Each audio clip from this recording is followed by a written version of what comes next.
entre 860 et 988.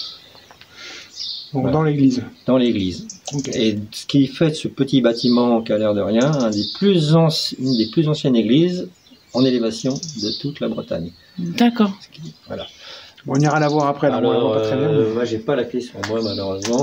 Non. Elle a été peinte sur le rêve 19e, c'est pas terrible.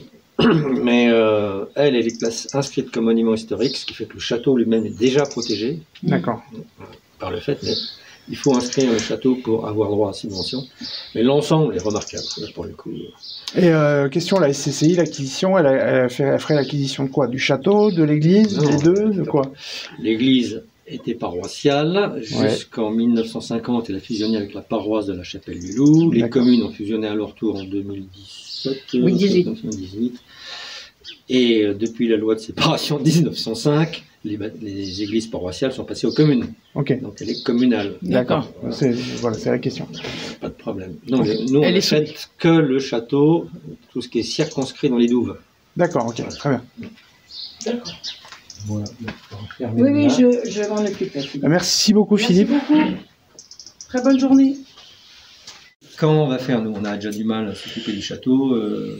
Donc c'est la commune de la Chapelle du Loup qui rachète ça. D'accord, qui a racheté donc le terrain. Donc le champ foire. Qui est en train de le racheter. Donc le champ foire d'un côté, tu m'as dit de l'autre, c'est le terrain. Ça s'appelle les Grands Jardins. Les Grands Jardins. Et ça, c'est vers l'étang.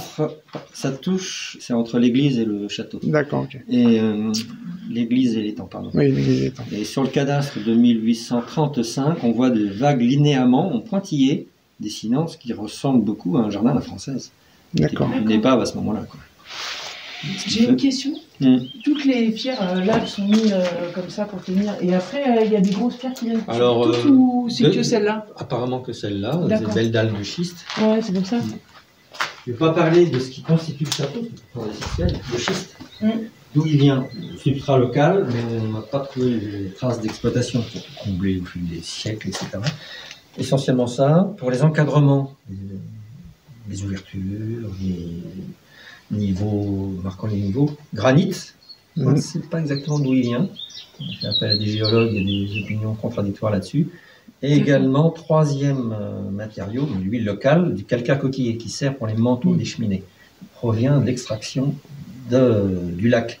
D'accord. En fait, une modification d'un état naturel, carrière. Alors, il faudrait voir quelle est la tête de la carrière. Par des techniques que j'ignore, mais ça serait intéressant de voir les fonds de taille, la profondeur, l'âge. Donc le lac, ça vient d'une carrière en fait à la base? Alors, vraisemblablement, on est à la ligne de partage des eaux entre la Manche et l'Atlantique. Des petits cours d'eau. Tous les petits cours d'eau ici filent dans des sous-affluents de la Rance, vers la Manche, pas les renseignements, mais vers la Rance. Et la carrière ensuite a été inondée. S'il n'y a pas de moyen d'exor, ça se comble, ça se transforme. Mais elle est ancienne, elle a entaillé en partie la motte médiévale. D'accord. Il y a autour de l'étang, il y a des sortes de terrils d'extraction. Oui, d'extraction minière. Ouais. Voilà. Bah super. Bah, merci beaucoup Philippe. Le reste c'est en ligne, c'est publié. C'est très enrichissant. Il y a un travail en cours pour 2024, 5, je ne sais pas, collectif, qui consisterait à étudier et l'église et le château du point de vue patrimonial. Et deuxième acte, le château au XXe siècle. Oui, qui est tout un sujet également. Qui est un sujet avec cette vie tout à fait étonnante de bistrot, qui est quand même assez rare. Oui, sur un château, oui. Et d'auberge de jeunesse, qui elle est exceptionnelle. Il y a un autre cas en Normandie, dans l'Orne, Carouge. Ah oui. Allez voir à Carouge. C'est encore un château privé, et bien dans les années Front Populaire, il est devenu auberge de jeunesse.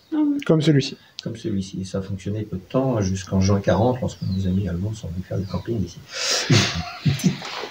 Voilà. Ok, bah super. Merci bien. Ben voilà. On va faire la suite avec Anna pour l'étal. Très content. Je tutoie moi. Ouais, bien sûr, il n'y a pas de souci. Donc là-bas, c'est le poulailler de Marie à l'époque. Elle avait ses poules. À l'époque, voilà. Qui a été nettoyé et transformé en niche à chiens. Voilà. Donc, des niches à chiens, il n'y en a pas beaucoup comme ça. Hein. Non, c'est de la niche de luxe là. Voilà. Donc Brutus qui va s'allonger là-bas. Ouais, Brutus. Donc la prise de vue tout à l'heure, on était là-bas en bas. Oui. Donc là, c'est l'arrière du château, que j'ai pas eu le temps de... Voilà, donc c'est la fin de cette séquence sur le château du Bout du Lac. On n'a malheureusement pas pu monter au premier étage et plus haut, donc on y retournera certainement une autre fois. Bon, on verra quand, il n'y a pas d'urgence. En tout cas, merci encore à Anna et Philippe pour leur accueil, c'était vraiment super. Et j'espère que j'aurai convaincu du monde à participer à l'achat du château. À plus tard à la gare, salut!